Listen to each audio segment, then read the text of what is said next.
నా చేతిలో కత్తి పెట్టే ధైర్యం వచ్చిందంటే నేరస్తులకి కెన్ యు ఇమాజిన్? ఎవరు వాడు? Rowdy sheeter. ఎవరు వాడు? గంజాయి batch.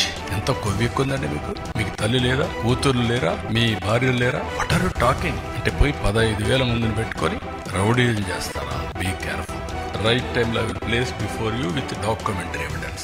Now can you tell me anywhere in the country any political party is having this type of background? I am asking straight question. In the country బాబాయిని చంపి ఆనాటి ముఖ్యమంత్రి నేనే నా చేతిలో కత్తి పెట్టే ధైర్యం వచ్చిందంటే నేరస్తులకి కెన్ యు ఇమాజిన్? దాన్ని నమ్మించడానికి సాక్షి పేపరు టీవీ పెట్టుకుని పదే నమ్మించి సానుభూతి సంపాదించడానికి కూడా చూశారు కదా మీరు. Are the fit in politics? ఏంటి మన తెనాలి? ఎవరు వాడు? Rowdy sheeter. ఎవరు వాడు? గంజాయి బ్యాచ్. వెళ్తావా? మీరు వెళ్తారా?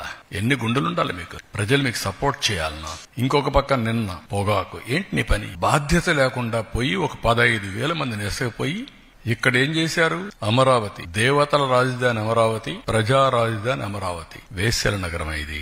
ఎంత కొవ్వెక్కుందండి మీకు? ఇంకా సమర్థించుకుంటారా మీరు? మీరు అడిగిన క్వశ్చన్ చెప్తున్నా. Can you answer? ఇలాంటి వాళ్ళని మీరేం చేస్తున్నారు?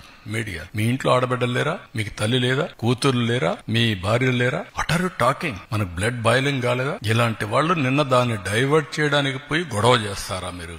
ఈ ఇష్యూని డైవర్ట్ చేయాలి. దీనికి ఏం చేయాలి? ఒక చిన్న గీత ఉంటే ఇంకో పెద్ద గీత గీయాలి. అంటే పోయి 15,000 మందిని పెట్టుకొని రౌడీలు చేస్తారా? అంటే మీ ఉద్దేశం ఏంటి?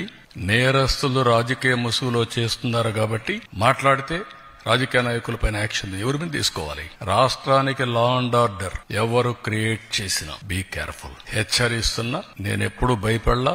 ఒకటే ధ్యేయం, public safety. Public safety, no compromise. ఈ విషయం గుర్తుపెట్టుకోవాల్సిందిగా ప్రతి ఒక్కరిని హెచ్చరిస్తున్నా, గట్టిగా కూడా చెప్తున్నా. ఎన్నోసార్లు చెప్పా, చేసి చూపిస్తా.